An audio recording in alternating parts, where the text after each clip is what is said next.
Welcome to a new daily top AskReddit video. Today's topic. What book do you think every person should read at least once? The Demon-Haunted World, by Carl Sagan. It's basically a treatise, plea on critical thinking and proper application of the scientific method.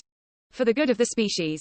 Here's a quote. I have a foreboding of an America in my children's or grandchildren's time. When the United States is a service and information economy. When nearly all the key manufacturing industries have slipped away to other countries. When awesome technological powers are in the hands of a very few. And no one representing the public interest can even grasp the issues. When the people have lost the ability to set their own agendas or knowledgeably question those in authority. When, clutching our crystals and nervously consulting our horoscopes, our critical faculties in decline, unable to distinguish between what feels good and what's true, we slide, almost without noticing, back into superstition and darkness. Jesus Christ. The fucking manual. Nah, I'll figure it out. I got this. Hold my beer. A guide to the wildlife in your area. I'd add a guide to local flora as well. Arguably more satisfying, at least initially.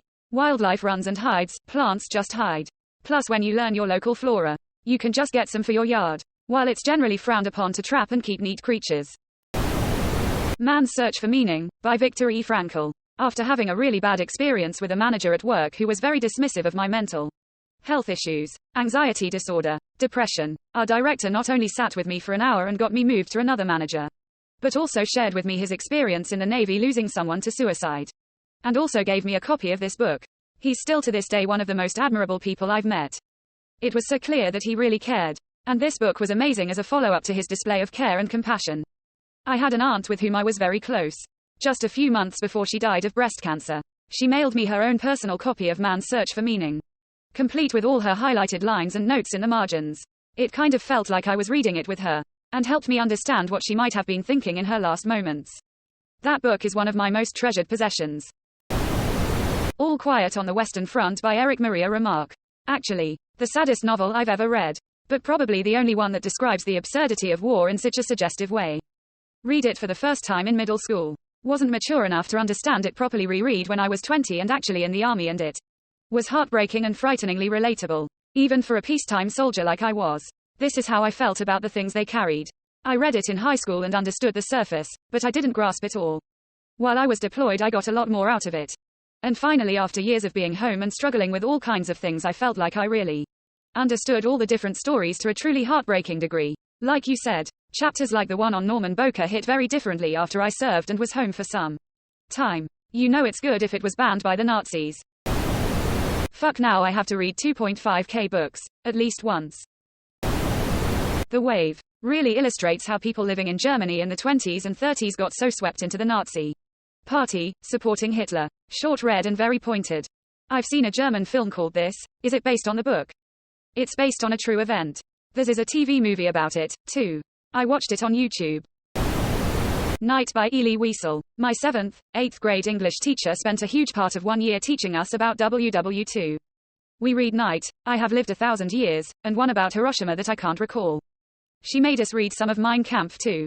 Then we finished the course by going to meet Elie Wiesel and another Holocaust survivor who was full of surprisingly hilarious stories about his experience. We had a teacher do the same. She was an amazing teacher and I think about her often and about how much I learned about history and humanity in an English class. Not even going to lie here, if you read a dictionary the amount of stuff you learn is incredible. I never finished it but I did learn a ton.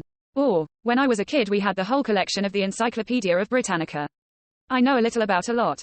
It starts really slow but it really picks up towards the middle, but by the end it's just a complete snore. ZZ. Where the Sidewalk Ends. Along with A Light in the Attic and Falling Up. I know the actual poem by heart. Ever since 7th grade when we had to choose a poem to memorize and read to the class. It's one of my favorite poems to this day.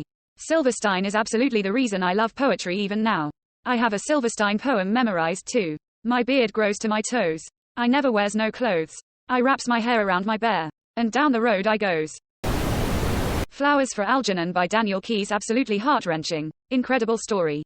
We have the means, we have the technology, to allow spiders to talk to cats. You dumb science bitches can't even make I smarter. When I found out what they based the episode on I was more impressed with it all. This is the scene. https u2.be/gmoza2outqfw. I've grown quite wary. 1984. I'll turn 42 this year and didn't actually read it until a few years ago. I just remember repeatedly saying, well, that sounds familiar. Quote, as I read it, and that's really concerning. Brave New World is one I need to revisit. I've heard Parable of the Sower by Octavia Butler is another one that feels too familiar. I read the former over 10 years ago and haven't read the latter. I know they've been said. But 1984, Fahrenheit 451 and To Kill a Mockingbird. On a personal note, The Giver. All 4 books. They really challenge what one might see as set in stone and are poignant. Will probs make you cry?